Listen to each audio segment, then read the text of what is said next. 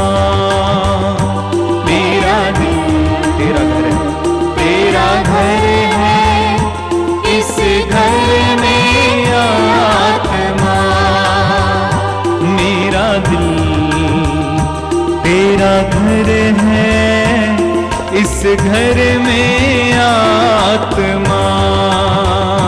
मेरा दिल तेरा घर है, तेरा इस घर में इस घर में आत्मा। मेरा दिल तेरा घर है, इस घर में आत्मा। मेरा दिल तेरा घर है, तेरा घर इस घर में आत्मा। तड़पता हूँ मैं तेरे लिए, तड़पती हूँ मैं तेरे लिए, ढूंढता हूँ मैं तुझको सदा। ढूंढती हूँ मैं तुझको सदा। तड़पता हूँ मैं तेरे लिए, तड़पती हूँ मैं तेरे लिए, ढूंढता हूँ मैं तुझको सदा। ढूंढती हूँ मैं तुझको सदा। तू आ, तू आ, तू आ भी जा। तू आ, तू आ, तू आ, तू आ भी जा। तू आ,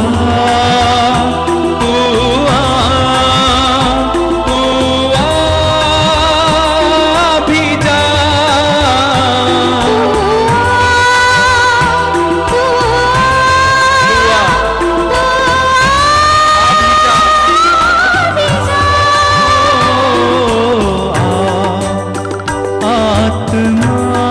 आत्मा आ भी जा, आत्मा।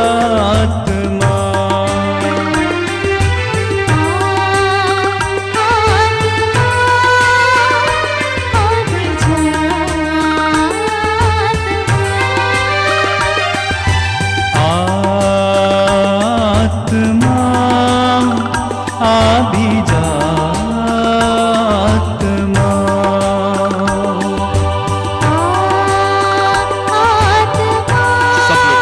सब लोग आ भी जा आत्मा। मेरा दिल तेरा घर है, इस घर में आत्मा। गाइए मेरा तेरा घर है, तेरा घर इस घर में आत्मा। ओ मेरा दिल तेरा घर है, इस घर में आत्मा। सब लोग मेरा तेरा घर है, इस घर में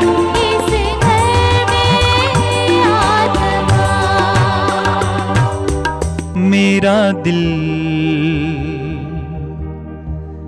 तेरा घर है,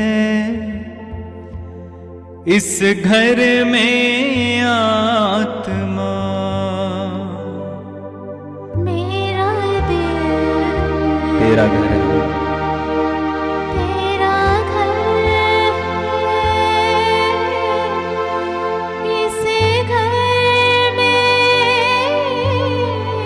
में आत्मा।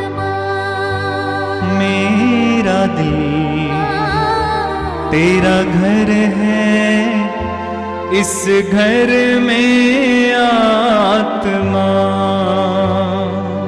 मेरा दिल तेरा घर है, तेरा घर इस घर में। इस घर में आत्मा। आइए हम प्रार्थना करें। अपनी आंखें बंद कीजिए। अपने हथेलियों को खुला छोड़िए, प्रभु की उपस्थिति महसूस कीजिए। आप जहां बैठे हैं, जिस कमरे में बैठे हैं, पुनर्जीवित यीशु आपके पास है। प्रभु अपने पवित्र वचन के अनुसार आपके करीब हैं। प्रभु ने कहा, याद रखो, संसार के अंत तक मैं सदा तुम्हारे साथ रहूंगा। आपके साथ रहने वाले प्रभु यीशु की समय अनुपस्थिति, प्रभु ने कहा, जहां 2 या 3 मेरे नाम पर इकट्ठे होते हैं, उनके बीच में मैं उपस्थित रहता हूं।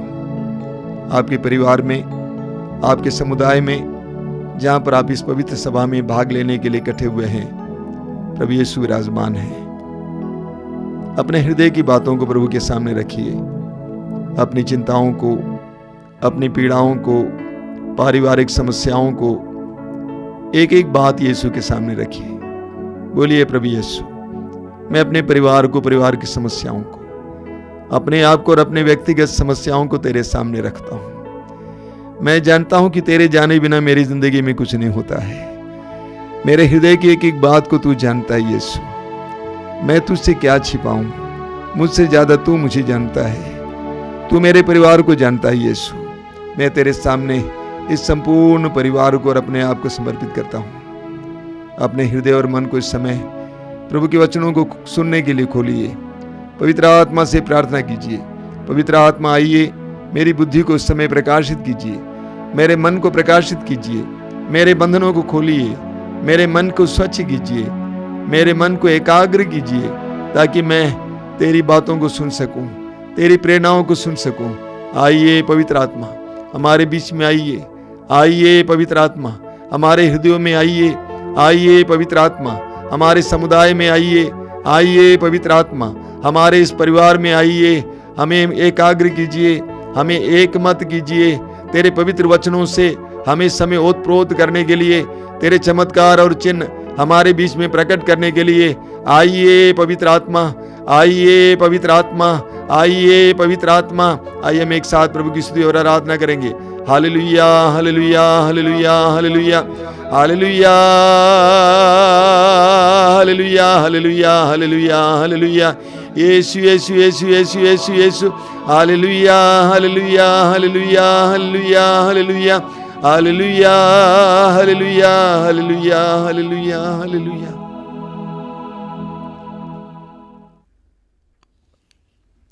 अपनी आंखें खोलिए। सबको जय यीशु। मेरे प्रिय भाई और बहनों, प्रवचन शुरू करने से पहले मैं आज के परिवेश के बारे में आपसे कुछ बातें करना चाहता हूं। सबसे पहली बात यह है कि कोरोना एक कहानी और अफवाह नहीं है। यह एक हकीकत है, एक सच्चाई है। विशेष करके गांव में रहने वाले हमारे भाई बहन विश्वास नहीं करते हैं, लेकिन मैं आपको बताना चाहता हूं यह एक सच्चाई है। आज प्रतिदिन हमारे देश में कम से कम 30,000 कोरोना के पॉजिटिव केस पकड़े जाते हैं। हाँ, ये सच्चाई है कि हमारे देश में मरने वालों की संख्या कम है। प्रभु को धन्यवाद देंगे। उसके लिए मुख्य कारण यह है कि हमारी जनता में इम्यूनिटी ज़्यादा है, यानी प्रतिरोध शक्ति ज़्यादा है, क्योंकि हम लोग कठिन परिस्थितियों में जीते हैं, कठोर जीवन जीते हैं और हमें कई कीटाणु और सूक्ष्माणुओं से लड़ने की आदत हो गई है। इसलिए मरने वालों की संख्या कम है। कई लोग सोचते हैं कि यह सच्चाई नहीं है, एक सच्चाई है। दूसरी बात यह है, कई लोग सोचते हैं प्रभु हमें बचा लेंगे, हमें कोरोना से कोई डर नहीं है। मुझे भी डर नहीं है, हमें कोरोना से डर नहीं है। लेकिन इस बात को जानना है मेरे प्रिय भाई और बहनों, यह एक महामारी है। कई लोगों ने मुझसे कहा कि स्वामी जी आप क्या बात करते हैं, हमारे देश में इतने हजार लोग कैंसर से मरते हैं। कैंसर महामारी नहीं है, फैलने वाली चीज नहीं है, लेकिन कोरोना एक महामारी है, फैलने वाली चीज है। इसलिए हमें डरने की जरूरत नहीं है, लेकिन हमें इस फैलने वाली चीज के फैलाव और प्रसारण को रोकना चाहिए। अभी 3 दिन पहले एक बहन ने मुझे फोन करके कहा बरेली आसपास से कहा कि मेरे पति को कोरोना पॉजिटिव हो गया, हम सभी लोग सील किए गए हैं, हम लोगों का भी टेस्ट हुआ, हम में से 3 जन को कोरोना पॉजिटिव हो गया, हमें लगता पूरा परिवार कोरोना से परेशान होंगे। बात मृत्यु की नहीं है, बात परेशानी की है, फैलने की है। हमारा आश्रम खुला हुआ है, लोग आते हैं, हाथ पैर धोकर अच्छी तरह से सफाई करने के बाद दर्शन भवन में जाके बैठते हैं, व्यक्तिगत प्रार्थना करते हैं, चले जाते हैं। लेकिन हम भी नियम का पालन करते हैं। तो कुछ लोगों का कहना है कि आप लोगों के अंदर हिम्मत की कमी है। देखिए, हिम्मत ही काफी नहीं है। जीवन में सफलता के लिए हिम्मत ही काफी नहीं है। जीवन में सफलता के लिए हिम्मत के साथ साथ बुद्धि और विवेक की भी जरूरत होती है। वास्तव में जिनके अंदर बहुत ज्यादा हिम्मत होती है, बहुत ज्यादा गलतियां कर बैठते हैं और जिंदगी भर पछताते रहते हैं। लेकिन हिम्मत के साथ साथ हमारे अंदर बुद्धि भी होनी चाहिए जो मानुषिक है, और विवेक होना चाहिए जो ईश्वरीय है। इन तीनों का इस्तेमाल होना चाहिए।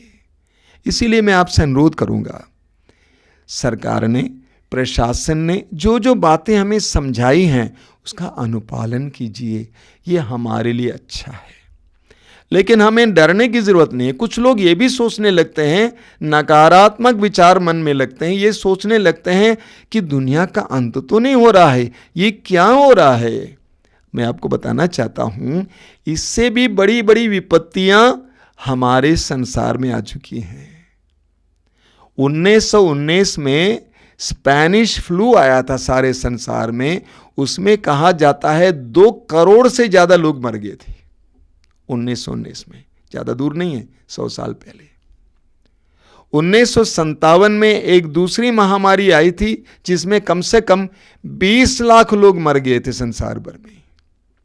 कहा जाता है 14वीं सदी में एक महामारी इसी तरह आई थी, 75 लाख लोग उस समय मरे थे। तो मानव इतिहास ने ऐसे कई अनुभवों का अनुभव किया है। घबराने की जरूरत नहीं है, डरने की जरूरत नहीं है, लेकिन सतर्क रहना जरूरी है। प्रभु यीशु ने हमें सिखाया है, वॉच एंड प्रे, जागते रहो और प्रार्थना करते रहो। वास्तव में वॉच का हिंदी अनुवाद जागते रहना ही नहीं है, सतर्क रहना है। मैं आपसे अनुरोध करता हूं कि आपके अंदर डर ना हो, लेकिन साथ ही साथ आप इस महामारी को फैलने से रोकने में एक दूसरे की मदद करें। मेरे प्रिय भाई और बहनों, हम प्रभु को धन्यवाद देंगे आज के सुंदर दिन के लिए। हम प्रभु को धन्यवाद देंगे इन संकट के क्षणों में भी प्रभु हमारे लिए आध्यात्मिक भोजन का प्रबंध किया है। वास्तव में ये चमत्कार है। जब हम परेशानियों से गुजर रहे हैं, उतनी ही मात्रा में प्रभु हमारे लिए अनुग्रह के माध्यम बनाए हैं। मैंने आपसे पिछली बार कहा कि इन दिनों प्रभु आज की परिस्थितियों के अनुसार हमें वचन देते हैं। आज भी प्रभु ने एक ऐसा वचन दिया है। हम जिन परिस्थितियों से गुजर रहे हैं उन परिस्थितियों में कोई ज़्यादा परिवर्तन होते हुए नहीं दिखाई दे रहा है। परेशानियां बढ़ रही हैं, और मेरा पक्का विश्वास है कि आपकी सहनशीलता की परीक्षा हो रही है। जब दुख बना रहता है काफी समय तक, तब हमारा धैर्य टूटने लगता है, हमारी सहनशीलता टूटने लगती है। ऐसे में प्रभु हमें एक बहुत सुंदर वचन देते हैं। योशुआ का ग्रंथ अध्याय 1 उसके वाक्य 9 में प्रभु कहते हैं, दृढ़ बने रहो, दृढ़ बने रहो, ढारस रखो, तुम ना तो डरोगे और ना घबराओगे, क्योंकि तुम जहां कहीं भी जाओगे प्रभु तुम्हारा ईश्वर तुम्हारे साथ रहेगा। दृढ़ बने रहो। और लूकस के सुसमाचार के अध्याय 21 उसके वाक्य 19 में प्रभु यीशु कहते हैं, तुम अपने धैर्य के द्वारा अपनी आत्माओं को बचाओगे। ये धैर्य का क्या मतलब होता है? सहनशीलता। सहनशीलता, प्रभु यीशु कहते हैं तुम्हारी सहनशीलता के द्वारा तुम अपनी आत्माओं को बचाओगे। तो हम आज सहनशीलता के बारे में मनन चिंतन करेंगे। सबसे पहले अपने दुखों को सहने की शक्ति। अपने रोगों को, अपनी पीड़ाओं को, अपने दर्द को, अपने परिवार की समस्याओं को सहने की शक्ति। कुछ लोगों में अपने दुखों को सहने की आंतरिक शक्ति बहुत ज़्यादा है, उनके अंदर बहुत सहनशीलता है। प्रभु यीशु एक महान उदाहरण है इसके लिए। सुसमाचार में हम पढ़ते हैं कि प्रभु यीशु अपने शब्दों के द्वारा सुसमाचार का प्रचार किए, ईश्वर के राज्य का प्रचार किए, लेकिन हम ये भी देखते हैं कि अपने दुख भोग के दौरान प्रभु यीशु पूरी तरह से मौन रहे। अक्सर मैं प्रभु से पूछा करता हूं कि प्रभु तू इस तरह कैसे मौन रह पाया। प्रभु यीशु अपने दुख भोग के दौरान यातनाएं सहते समय पूरी तरह से मौन रहे, और उनका मौन हम विश्वासियों के लिए एक बहुत बड़ी शिक्षा है। लेकिन सबके पास ये सहनशीलता नहीं है। बहुत सारे लोगों के पास सहनशीलता टूट जाती है। जब दुख ज्यादा हो जाता है उनकी सहनशीलता टूट जाती है। जब सहनशीलता टूट जाती है तो उनके जीवन में क्या होता है? सबसे पहले निराशा उनके चारों ओर मंडराने लगती है, और धीरे धीरे निराशा उनको खा जाती है। और निराशा में आकर वे क्या क्या नहीं करते हैं, वे गलत सोच रखते हैं, चोरी करने को सोचते हैं, अपने को समाप्त करने को सोचते हैं। बहुत खतरनाक होता है। मैंने कई बार आपसे कहा निराशा बहुत खतरनाक है। दूसरा परिणाम है कि उनका विश्वास डगमगाने लगता है। कुछ लोग नास्तिक बन जाते हैं। जिस ईश्वर पर वे भरोसा रखते थे, उनके वचनों को पढ़ते थे, उनके साथ प्रार्थनाएं करते थे, उनके साथ संगति रखते थे, वे लोग ईश्वर को छोड़ देते हैं और नास्तिक बन जाते हैं। तीसरा परिणाम, कुछ लोग अपने विश्वास में भटकने लगते हैं। जीवित परमेश्वर जिन पर वे विश्वास करते आए हैं उनका विश्वास डगमगाने लगता है, वो भटकने लगते हैं। हमें निर्गमन ग्रंथ के अध्याय 32 में पढ़ने को मिलता है, उसके वाक्य 1 से। इस्राएली जनता मिस्र देश की गुलामी से बचकर अपने देश की ओर जा रही थी, और वे मरु प्रदेश से गुजर रहे थे, और उस समय मूसा उनको छोड़कर सीनाई पर्वत पर प्रार्थना के लिए गए, उपवास और प्रार्थना के लिए गए। 40 दिन वहां रहे, और मूसा से ईश्वर वार्तालाप कर रहा था। यहां बीच में लोगों ने क्या देखा कि मूसा पहाड़ पर रह गया है। वे मूसा और हारून के विरुद्ध विद्रोह करने लगे, ईश्वर के विरुद्ध विद्रोह करने लगे। उन्होंने हारून से कहा कि हमारे लिए देव मूर्ति बनाओ, हम उसकी आराधना करना चाहते हैं। हमारे लिए देव मूर्ति बनाओ क्योंकि हम उसकी आराधना करना चाहते हैं। और हैरान होकर हारून ने उनके लिए सोने का बछड़ा बनवाया और वे उसकी आराधना करने लगे। जब मूसा पहाड़ पर से उतर के आ रहा था प्रभु के नियमों की 2 पाटियां लेकर, तो मूसा ने क्या देखा कि जनता के बीच में मूर्ति पूजा चल रही है, वे देव मूर्तियों की आराधना कर रहे हैं। मूसा ने उन नियमों की 2 पाटियों को जमीन पर पटक दिया। जब मूसा पहाड़ पर रह गया, जनता घबरा गई और वे देव मूर्तियों की आराधना करने लगी। आज भी होता है ना, जीवन में दुख पीड़ाएं आ जाती हैं, परेशानियां आ जाती हैं, लोग घबरा जाते हैं। अच्छे से अच्छे विश्वासी घबरा जाते हैं, उनका विश्वास डगमगाने लगता है, वे भटकने लगते हैं, अंधविश्वास में चले जाते हैं, ओझा सोखा के पास चले जाते हैं, जादू मंत्र करने जाते हैं, देव मूर्तियों की पूजा करने जाते हैं। आगे हम पढ़ेंगे, गणना ग्रंथ की अध्याय 21 में पढ़ते हैं।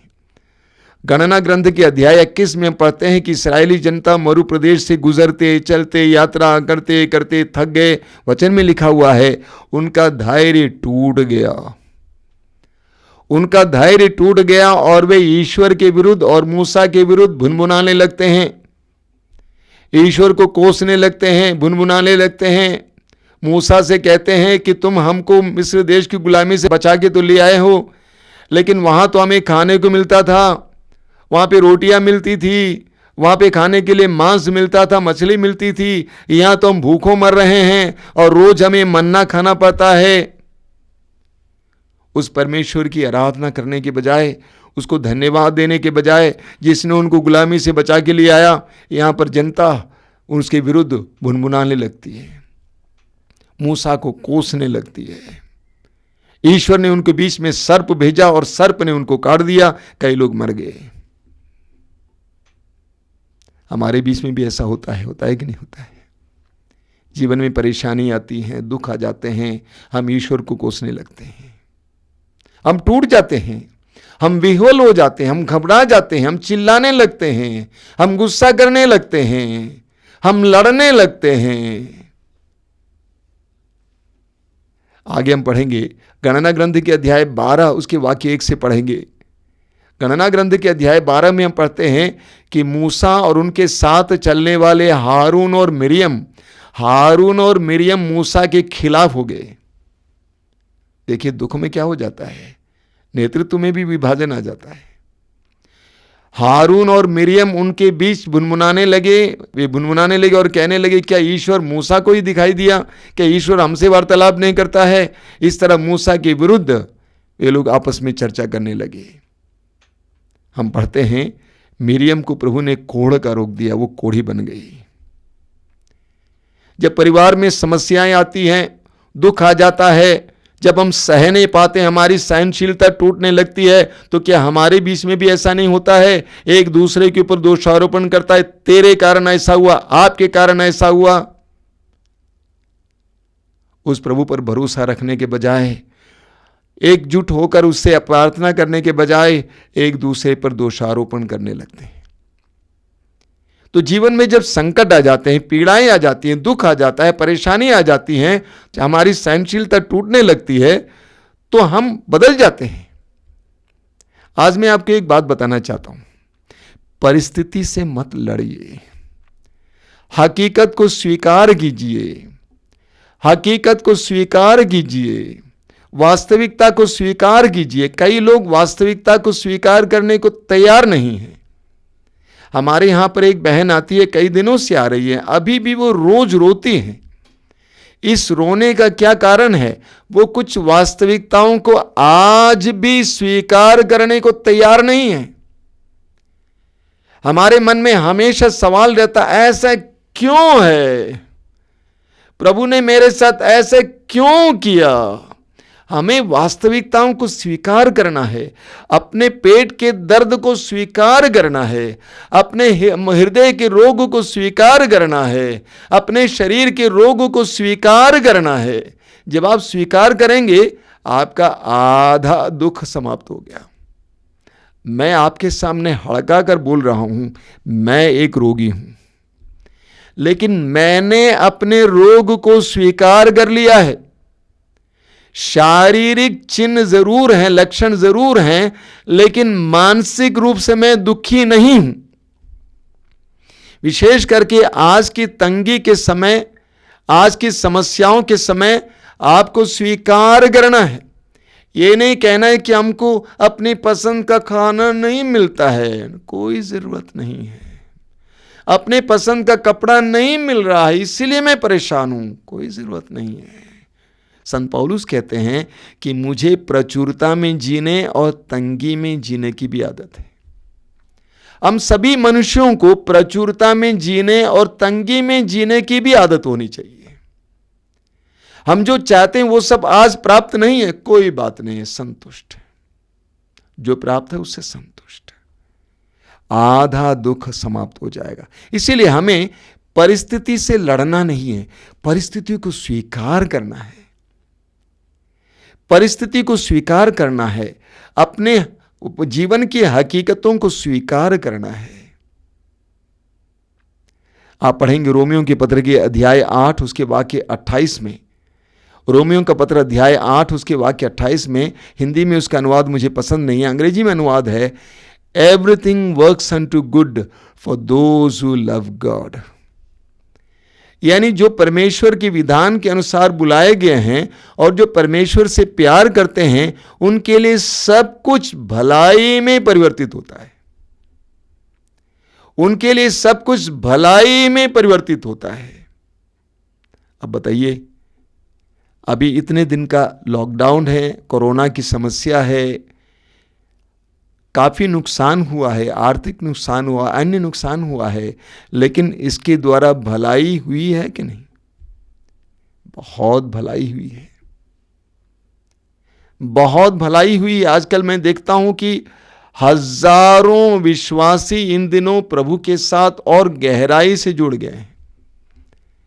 आज ही मुझे एक टेलीफोन कॉल मिला था, काफी दूर से एक बहन ने फोन करके कहा कि फादर जी, मैं आपको बता नहीं सकती हूं, हम आपके कार्यक्रमों को लगातार देखते रहते हैं, विशेष करके प्रतिदिन की रोज की रोटी को देखते हैं, हमारा पूरा समुदाय देखता है, हमारे जीवन में क्या परिवर्तन आया मैं बता नहीं सकती हूं, मैं रो पड़ती हूं। आज सुबह एक गांव से एक बहन ने फोन करके कहा कि आप जानते हैं हमारे गांव की औरतें रोज की रोटी कार्यक्रम भी देखने के लिए आती हैं। सबके जीवन में परिवर्तन आ रहा है। प्रतिदिन वचन के साथ जीने के लिए इंसान सीख रहे हैं। इस लॉकडाउन के दौरान आश्रम में भी गतिविधियां बढ़ गई हैं। यूट्यूब के जरिए कई कार्यक्रम दिए जा रहे हैं, हजारों लोगों के जीवन में कार्य कर रहे हैं। तो रोमियो के पत्र के अध्याय 8 वाक्य 28 में संत पौलुस कहते हैं, जो प्रभु से परमेश्वर से प्यार करता है सब कुछ उसके लिए भलाई में परिवर्तित हो जाता है। बोलिए हालेलुया। उत्पत्ति ग्रंथ के अध्याय 50 उसके वाक्य 20 में एक बहुत सुंदर वचन हमें पढ़ने को मिलता है। आप जानते हैं, कई बार आपने सुना है, याकूब के बेटों ने अपने भाई यूसुफ को चांदी के 20 सिक्कों के लिए मिस्रियों के हाथों बेच डाला और वो मिस्र का गवर्नर बन जाता है। और अंत में आप जानते हैं, उस मिस्र में अपने भाइयों और अपने पिता को बुलवाते हैं और उनको सम्मानपूर्वक रखते हैं। अब उनका पिता याकूब मर जाता है। उसके बाद उनके भाई लोग घबरा गए, अब हमारे भाई हमारे विरुद्ध कुछ कर सकता है। मालूम क्या पढ़ने को मिलता, वहां भी लिखा हुआ वाक्य 20 में, यूसुफ ने अपने भाइयों से कहा, आपने हमारे साथ बुराई करनी चाहिए, आपने हमारे साथ बुराई करनी चाहिए, किंतु ईश्वर ने उसे भलाई में परिणत कर दिया। आपने हमारे साथ बुराई करनी चाहिए, किंतु ईश्वर ने उसे भलाई में परिणत कर दिया। और विश्वासी को विश्वास करना है कि आज मैं जो अनुभव कर रहा हूं, जो दुख का अनुभव कर रहा हूं, ये मुझे प्रेम करने वाला परमेश्वर भलाई में परिवर्तित कर सकता है। इसलिए मैं आपसे अनुरोध करूंगा कि आप अच्छे अच्छे वचनों को उठाएंगे, बाइबल के विश्वासवर्धक वचनों को उठाएंगे और आप उसको दोहराएंगे, बार बार दोहराएंगे। इस्यास नबी का ग्रंथ उसके अध्याय 43 को उठाएंगे। इस्यास नबी अध्याय 43, वहां पे प्रभु क्या कहते हैं, अध्याय 43 वाक्य 1-2 में प्रभु कहते हैं, नहीं डरो, मैंने तुम्हारा उद्धार किया है, मैंने तुमको अपनी प्रजा के रूप में अपनाया है। यदि तुम समुद्र पार करोगे तो मैं तुम्हारे साथ होऊंगा, जलधाराएं तुम्हें बहा कर नहीं ले जाएंगी। यदि तुम आग पार करोगे तो तुम नहीं चलोगे, ज्वालाएं तुमको भस्म नहीं करेंगी। ऐसे पवित्र वचनों को लेकर बार बार दोहराना, ताकि आपका विश्वास और आपकी सहनशीलता बनी रहे। इस्यास नबी अध्याय 41 उसके वाक्य 10 में, इस्यास अध्याय 41 वाक्य 10 में प्रभु कहते हैं, डरो मत, मैं तुम्हारे साथ हूं, चिंता मत करो, मैं तुम्हारा ईश्वर हूं, मैं तुम्हें शक्ति प्रदान कर तुम्हारी सहायता करूंगा, मैं अपने विजयी दाहिने हाथ से तुम्हें संभालूंगा। आगे वाक्य 13 में प्रभु कहते हैं, क्योंकि मैं तुम्हारा प्रभु ईश्वर हूं, मैं तुम्हारा दाहिना हाथ पकड़कर तुमसे कहता हूं, मत डरो, देखो मैं तुम्हारी सहायता करूंगा। विश्वासवर्धक वचनों को उठाना और उसको बार बार दोहराना। अध्याय 46 में हम क्या पढ़ते हैं, उसके वाक्य 3 और 4 में प्रभु कहते हैं, मैंने गर्भ से ही तुम्हारी रक्षा की, मैंने गर्भ से ही तुम्हारी रक्षा की, माता की गोद से ही तुमको संभाला है, मैं तुम्हारे बुढ़ापे तक वही करूंगा, मैं तुम्हारे बाल पक जाने तक तुम्हारा भरण पोषण करूंगा, मैं वही करता रहूंगा, मैं तुम्हारी देख रेख करूंगा, तुमको संभालूंगा, तुम्हारा उद्धार करूंगा। इब्रानियों के पत्र के अध्याय 13 उसके वाक्य 5 में हम पढ़ते हैं, वचन कहता है, प्रभु कहते हैं, मैं तुम्हें नहीं छोड़ूंगा, मैं तुम्हें नहीं त्यागूंगा। मैं तुम्हें नहीं छोड़ूंगा, मैं तुम्हें नहीं त्यागूंगा, इस तरह विश्वासवर्धक वचनों को उठाना है ताकि आपकी सहनशीलता बढ़ जाए। बोलिए हालेलुया, हालेलुया, हालेलुया। सहनशीलता का दूसरा मतलब है एक दूसरे को सहन करने की शक्ति। संत पौलुस कहते हैं कोलोसियों के पत्री के अध्याय 3 वाक्य 13 में, आप एक दूसरे को सहन करें, आप एक दूसरे को सहन करें। मेरे प्रिय भाई और बहनों, जब लॉकडाउन हुआ था उस समय मैंने आपसे कहा कि हम प्रभु को धन्यवाद देते हैं इस लॉकडाउन के लिए, क्योंकि इसके द्वारा परिवार एक हो गए हैं। पति के पास पत्नी के लिए, पत्नी के पास पति के लिए, बच्चों के पास माँ बाप के लिए, माँ बाप के पास बच्चों के लिए समय है। लेकिन जो ही समय बीतता जा रहा है और सभी लोग एक साथ घर पे रह रहे हैं, पति काम करने नहीं जा पाते हैं, बच्चे स्कूल नहीं जाते हैं, कॉलेज नहीं जाते हैं, हमें लगता है कि साहस टूटता जा रहा है। लोगों के अंदर सहनशीलता समाप्त होती जा रही है, खटपट बढ़ रहा है, झगड़े बढ़ रहे हैं। आज इस दुनिया में कितने ही परिवार सहनशीलता के अभाव में टूट जाते हैं, कितने ही परिवार सहनशीलता के अभाव में टूट जाते हैं। पति के पास पत्नी को सहने की शक्ति नहीं है, पत्नी की दुर्बलताओं को स्वीकार करने की शक्ति नहीं है, पत्नी के पास पति की दुर्बलताओं को स्वीकार करने की शक्ति नहीं है। वे एक दूसरे से अलग होना चाहते हैं। कितने ही परिवार टूट गए हैं, कितने ही विवाह टूट गए हैं, क्योंकि सहनशीलता नहीं है। केवल सहनशीलता के अभाव में हजारों परिवार और विवाह टूट गए हैं। 2 साल पहले आश्रम में एक जवान दंपति आए। उस जवान लड़के को मैं कई वर्षों से जानता हूं, बहुत अच्छा लड़का है, पढ़ा लिखा, बैंक में काम करता है, शादी हुई, ऐसा लग रहा था कि मेड फॉर ईच अदर, दोनों एक दूसरे के लिए बनाए गए हैं। बहुत सुंदर देखने के लिए, हर मामले में बहुत अच्छे। लड़की ने मुझसे कहा कि हम लोगों ने तय किया कि हम लोग तलाक देंगे। मैंने पूछा क्यों? ईसाई हैं, विश्वासी हैं। मैंने पूछा क्यों, क्या कारण है? कोई कारण? क्या ये दूसरी लड़कियों के साथ जाता है? नहीं। शराब पीता है? नहीं। दूसरा नशा खाता है? नहीं। पैसा बर्बाद करता है? नहीं। तो क्या कारण है बताओ? तुम लोग तलाक की बात करते हो, क्या कारण है? उसने कहा कि हमें लगता है कि हम इसके साथ जी नहीं पाएंगे। क्यों? उसने कहा पूछिए ये क्या करते हैं। बैंक से आते हैं, आते ही एक जूता इस तरफ, दूसरा जूता उस तरफ, एक मोजा इस तरफ, दूसरा मोजा उस तरफ, कमीज उधर, पैंट उधर। क्या मैं उसकी नौकरानी हूं, उसको बटोरने जाऊं? तो मैंने पूछा बेटा ऐसे क्यों करते हो? क्या करें फादर जी, बचपन में आदत पड़ गई, स्कूल से आता था ऐसे ही करता था, मम्मी बटोर लेती थी। जब मैं बड़ा हो गया, घर पे नौकरानी आ गई, वो बटोर लेती थी। मैंने कहा तुमको सीखना है ना, बैंक में काम करना आता है, इतना काम करना नहीं आता है। जानते हैं कितने ही परिवार एक व्यक्ति के सहनशीलता से बच सकते हैं। एक व्यक्ति की सहनशीलता। पति शराबी है, पति की आदत खराब है, लेकिन अगर एक व्यक्ति यानी पत्नी सहनशील है, उसकी सहनशीलता के द्वारा, उसकी प्रार्थना के द्वारा वो परिवार बच सकता है। एक व्यक्ति की सहनशीलता। इस बात का ख्याल कीजिए, यह आध्यात्मिक बात है कि रोमी अध्याय 5 वाक्य 12 में लिखा हुआ है कि एक ही मनुष्य के द्वारा पाप इस संसार में आया। एक ही मनुष्य के द्वारा पाप इस संसार में आया, उसी तरह एक ही व्यक्ति के द्वारा शैतान भी हमारे परिवार में आएगा। हर रोज किसी न किसी को शैतान अपना एजेंट बनाएगा। एक दिन हो सकता है कि पति चिल्लाने लगता है, दूसरे दिन हो सकता है पत्नी चिल्लाने लगती है, तीसरे दिन हो सकता है कि बच्चे चिल्लाने लगते हैं। एक न एक व्यक्ति के जरिए शैतान हमारे परिवार में प्रवेश करने का प्रयास करेगा। इस बात को जानना जरूरी है। इस बात को जानना जरूरी है। एक बार मैं ट्रेन में सफ़र कर रहा था, एसी कंपार्टमेंट था, हमारे सामने 2-3 सीट खाली पड़े थे। अचानक एक रेलवे स्टेशन आया, वहाँ से एक परिवार चढ़ गया।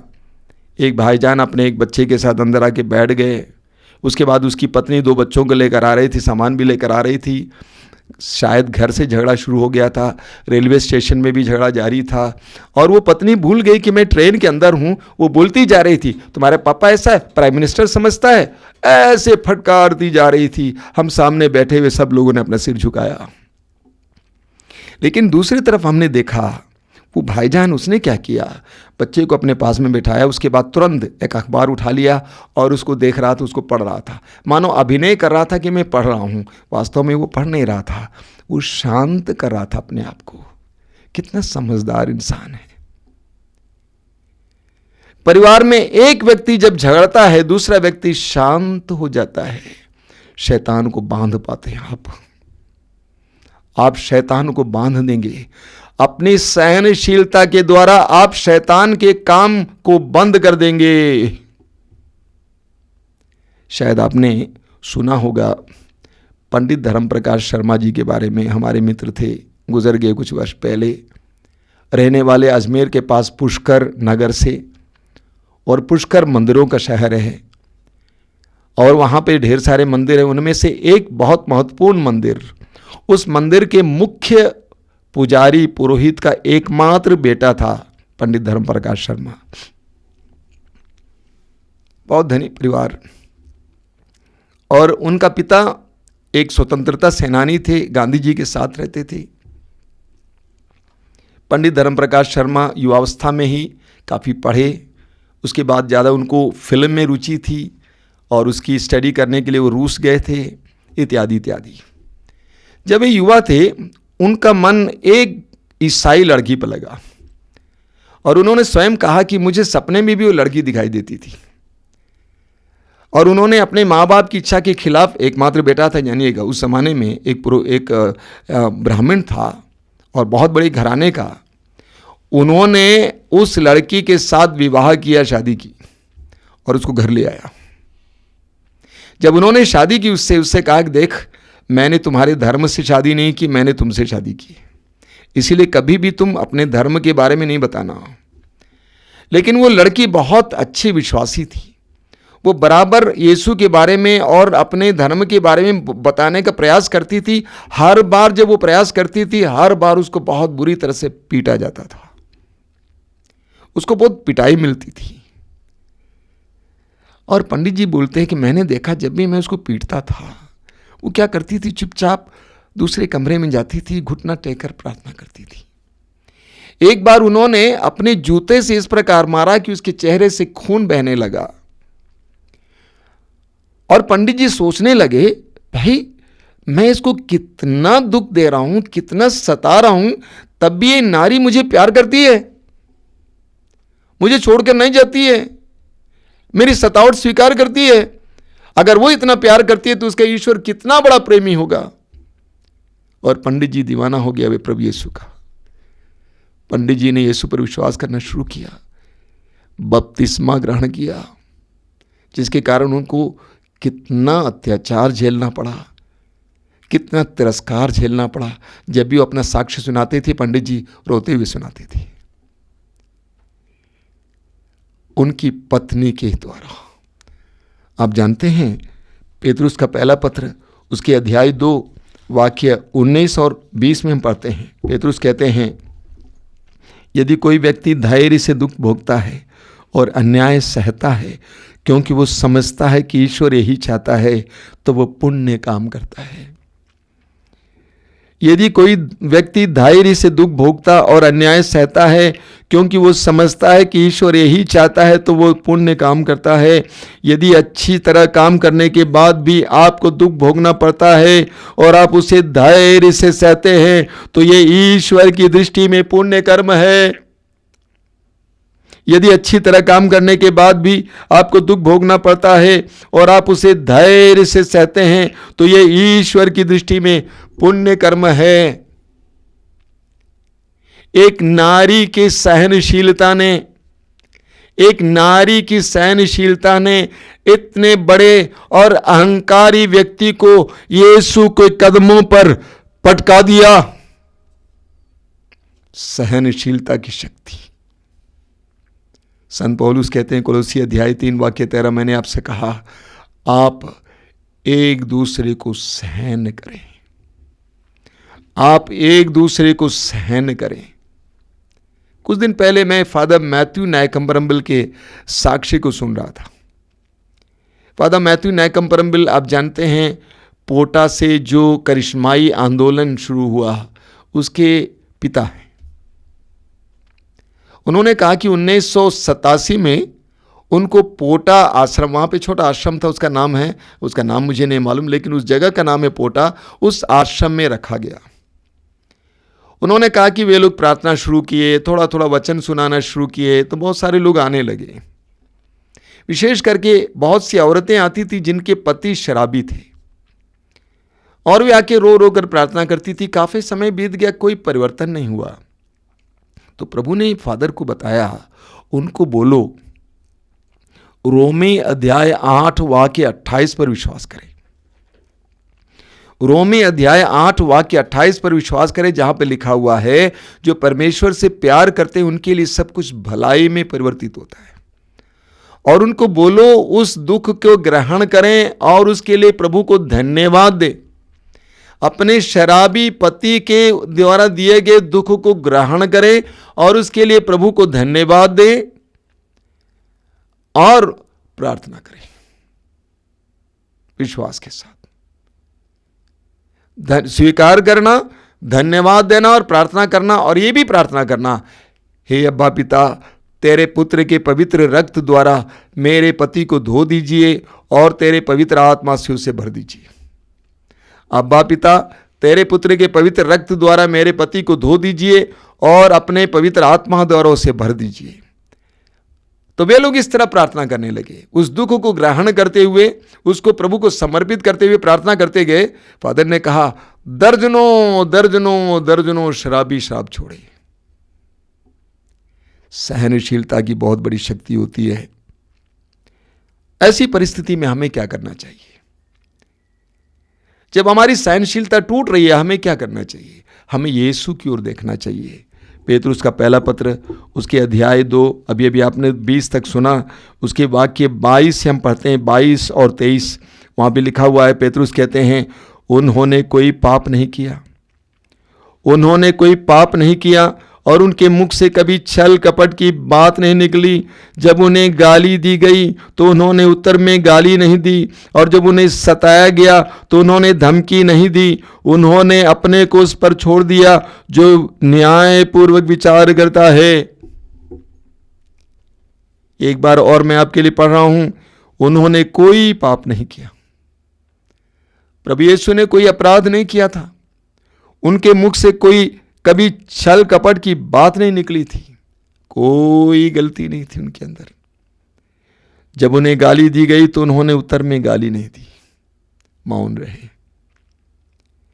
और जब उन्हें सताया गया तो उन्होंने धमकी नहीं दी, उन्होंने अपने को उस पर छोड़ दिया जो न्यायपूर्वक विचार करता है। जब हमारे जीवन में हमें दुखों का सामना करना पड़ता है और जब हमारे पास सहने की शक्ति कम होती जा रही है, तो हमें यीशु की ओर देखना है। यीशु की ओर देखना है, निर्दोष निष्कलंक ईश्वर का बेटा, भलाई करने वाला, किसी की बुराई ना करने वाला। वो सताया गया तो वो मौन रहा, सहनशील होकर उसको सहता रहा और अपने पिता ईश्वर पर भरोसा रखता रहा कि वो न्यायी विचार करता है, वो न्याय करेगा। ये हमें करना है।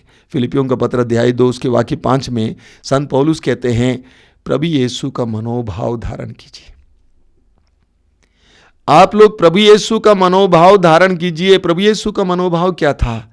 सहनशीलता का मनोभाव। प्रभु यीशु का मनोभाव सहनशीलता का मनोभाव था। आप पढ़ेंगे इस्यास नबी के ग्रंथ के अध्याय 53 में उसके वाक्य 7 में इस्यास नबी अध्याय 53 उसके वाक्य 7 में इस प्रकार लिखा हुआ है, वो अपने पर किया हुआ अत्याचार धैर्य से सहता गया और चुप रहा। वो अपने पर किया हुआ अत्याचार धैर्य से सहता गया और चुप रहा। वध के लिए ले जाए जाने वाले मेमने की तरह और ऊन कतरने वाले के सामने चुप रहने वाली भेड़ की तरह उसने अपना मुंह नहीं खोला। एक बार और सुन लीजिए, प्रभु यीशु के बारे में बताया जा रहा है, वो अपने पर किया हुआ अत्याचार धैर्य से सहता गया और चुप रहा। वध के लिए ले जाए जाने वाले मेमने की तरह और ऊन कतरने वाले के सामने चुप रहने वाली भेड़ की तरह उसने अपना मुंह नहीं खोला। ये यीशु का मनोभाव है। हम पढ़ेंगे इस्यास नबी अध्याय 50 उसके वाक्य 6 में, मैंने मारने वालों के सामने अपनी पीठ कर दी, मैंने मारने वालों के सामने अपनी पीठ कर दी और दाढ़ी नोचने वालों के सामने अपना गाल, मैंने अपमान करने और थूकने वालों से अपना मुंह नहीं छिपाया। प्रभु यीशु के बारे में उनके आगमन से 600-700 साल पहले लिखा हुआ है, मैंने मारने वाले के सामने अपनी पीठ कर दी और दाढ़ी नोचने वालों के सामने अपना गाल, मैंने अपमान करने और थूकने वालों से अपना मुंह नहीं छिपाया। यह प्रभु का मनोभाव था। हमें इस मनोभाव को धारण करना है। आज हम लोग विशेष रूप से सहनशीलता के लिए प्रार्थना करेंगे। अपने जीवन के दुखों को सहने की शक्ति के लिए प्रभु से प्रार्थना करेंगे। अपने जीवन के दुखों में भलाई देखने की शक्ति के लिए प्रार्थना करेंगे।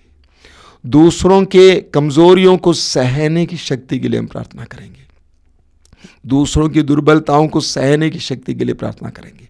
दूसरों के द्वारा दिए जाने वाले दुखों को सहने की शक्ति के लिए हम प्रभु से प्रार्थना करेंगे। आंखें बंद कीजिए, प्रार्थना कीजिए। प्रभु यीशु, इस समय के लिए धन्यवाद देते हैं, तेरे इन पवित्र वचनों के लिए धन्यवाद देते हैं।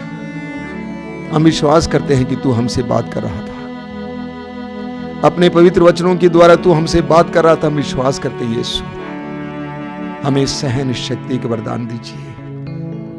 विशेष करके आज के परिवेश में, आज के दुखपूर्ण परिवेश में, तंगी के परिवेश में, संकट के परिवेश में तुझसे सहनशीलता सीखने की कृपा दीजिए।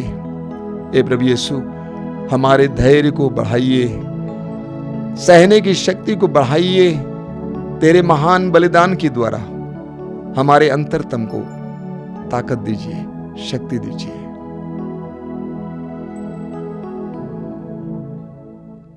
आज की आराधना में हम लोग विशेष प्रार्थना करेंगे कि प्रभु यीशु अपने पवित्र रक्त की शक्ति से हमें सामर्थ्य प्रदान करें।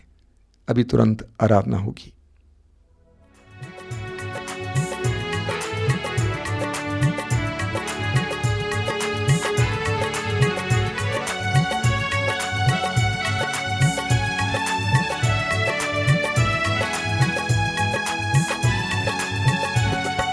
आराधना आराधना आराधना आराधना आराधना आराधना आराधना आराधना आराधना आराधना आराधना आराधना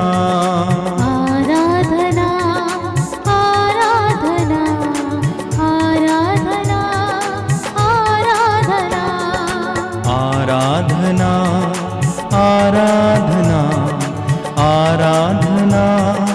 आराधना आराधना आराधना आराधना परम पिता परम उपकारी उन्नत नाम की आराधना परम पिता परम उपकारी उन्नत नाम की आराधना भूमि आकाश बनाने वाले प्रेमी पिता की आराधना भूमि आकाश बनाने वाले प्रेमी पिता की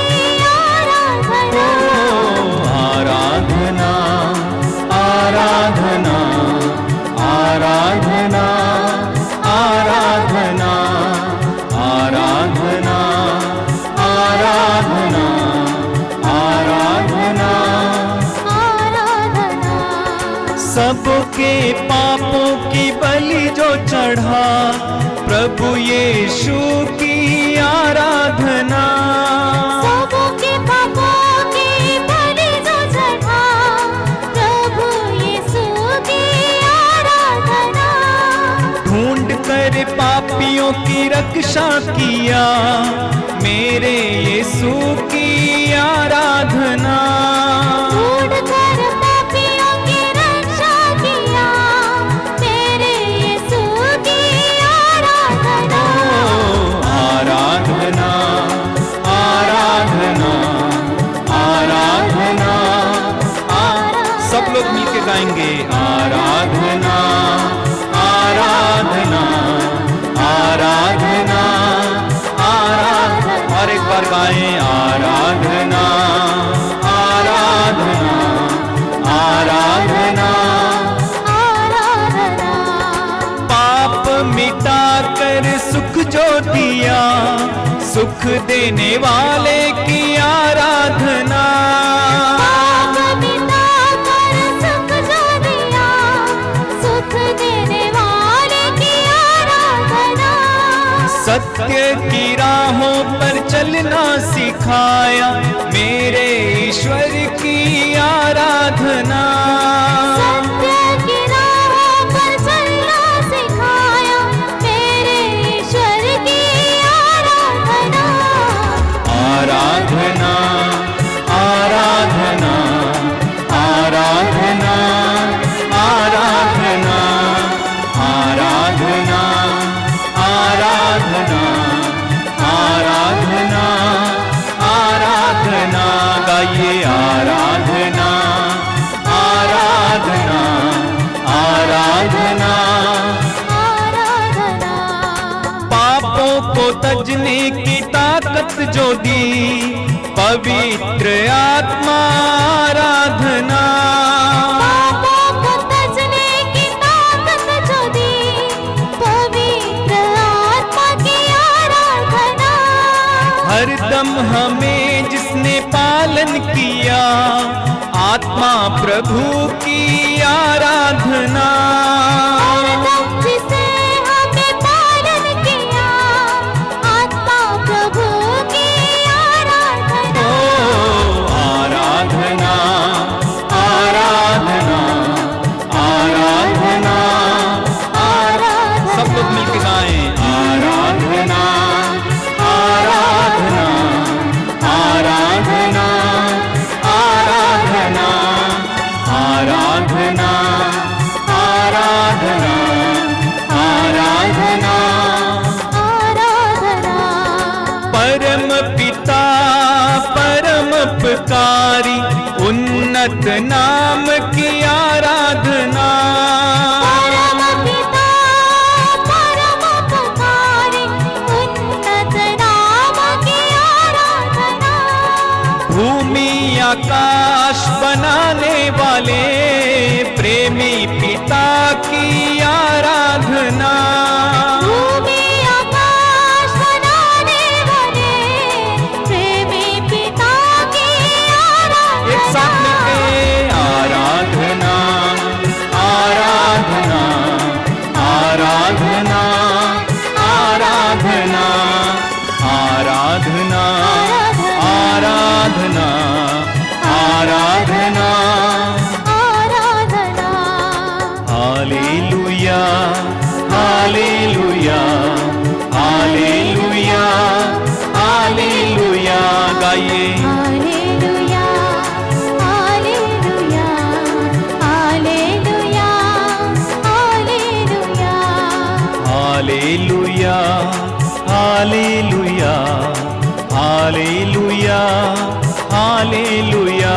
गाइए। Hallelujah hallelujah hallelujah hallelujah.